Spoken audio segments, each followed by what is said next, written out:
Hi, I'm Cody from Wall Street Breakdown. Now, it may be late at night, but that doesn't mean the money has stopped moving around, so I'm still here with you. You let me know when you're ready to tap out when you've made enough cash.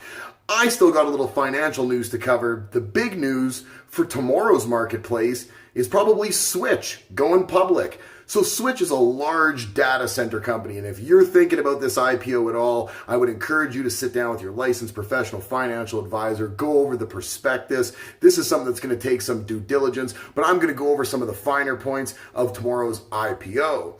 So Switch, call letters, which is pending again, but we're probably going to see it in the morning, SWCH. Those are going to be your call letters.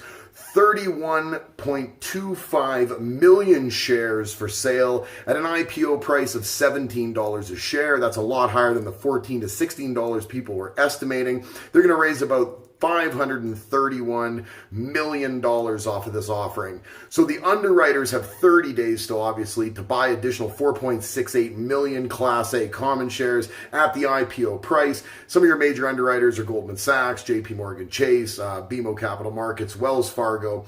What we're seeing, though, is that CEO Rob Roy, that's a heck of a solid name, CEO Rob Roy, good movie too, is going to keep 68% of post-IPO voting power. So this is not a matter of him giving up control of this company by any means. He's still going to be firmly in control of this company, while I'm sure some voting shares have gone other places. And you know how this stuff works out over time. He's going to sell a little bit and people will stockpile and eventually this guy won't own the company. But that's way down the road as of right now, going public.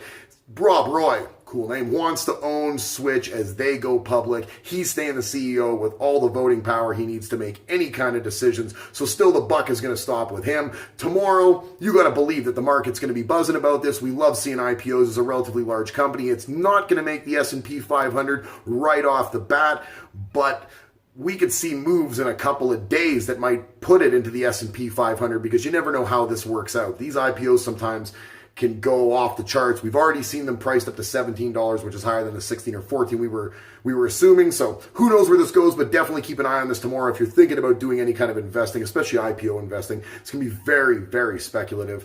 I really want you to sit down with your licensed professional financial advisor, figure this kind of stuff out based on your due diligence and your risk tolerance. You really got to weigh all the options. Please, just for me, it's your money. Do the best you can, but do the work. Please do the work. I'm Cody with Wall Street Breakdown. You know we're going to have more on Switch tomorrow. That's just going to be a fact because we're going to see if they went up or down. They're not sitting at 17 bucks. Something's moving one way or the other. So I'm Cody with Wall Street Breakdown. If you haven't already, click the subscribe button, click the notifications bell. Give me a thumbs up if you like this video. Leave a comment. Let me know. What do you think about the market tomorrow? What do you think about this Switch IPO? Are you in on this? I know there's some people in on this already, right? So what do you think? Let me know. Have a good night.